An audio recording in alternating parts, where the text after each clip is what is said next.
جبو نهلانا کرستن خارنه و خارنه یندن به سروچوی دناوا بازاران دا پشکا خوپارستن لساخلمیا قضا آمدی به هفکاریا چندین دا مدزگین میری دناوا بازار سنتر قضا آمدی بازار نحیا دیر لوکه زیدتر جدو تانین کرستن دن به سروچوی هاتنه جناف برن. کو بگوتنا برپرس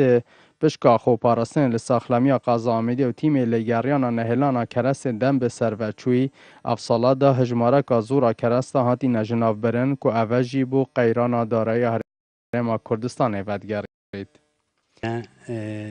بو شناف برن هنده کرستینا بیتویت ندست سر کردن بو ما وکی کت نوبره هی و ده و یانزده هاتی نه وکی بین دست سر کردن و هاتی نه را کردن پشتی دیفچون هاتی نکردن شلوی تیمن زیر وان ساخلمی پفکاری گل آسایشی و گل جهات پیوندی دار و گل جفدری بازرگانی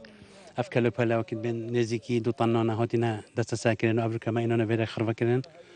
و با آمده بونا راگهاندنی دستگاه راگهاندنی کرسته هات نسخوتنش نابرن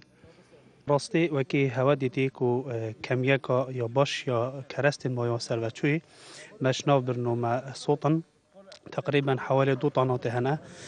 كرستت هشكنو كرستت ترن اون كو ام هوا يا لجرياننا لجنة مراقبات السخلمينا طبعا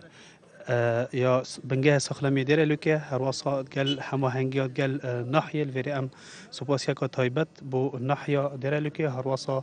بنجاه آسایشا دير لوكي براسي قال هاريكارن قال مدا بيك و ملجناه امچين هوا لجريانا کرست مایا سروچوی عملیات گرین و حکم کین و تین نویره و ام سوژین و شناف بینده که ضرر الحالاتی مندن. حوالات یک جی دیار کرد که کمپانی لدم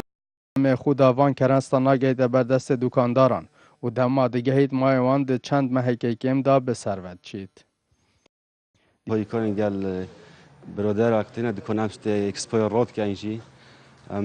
نشود دنجی دا خلق جی هایی کار بیت و گل موجی گلتش تمام نیوک منت شریکا داد زیکا بمنایت دینه دکان مدت کم ده سر و چیز زیکا لجنین پشکینین کلوپلان بردام دناوا بازاران دا دیگران جبو هنده او کرسیدن به سروچوی بین جناف برن. هرچند لجن ویکاری بوما واسا دا دیار کرن که زوربه یا خدان دکانان آگهداری آمده کن جبو ناف برن آوان کرسیدن به سروچوی جبو هنده گیان حوالاتیان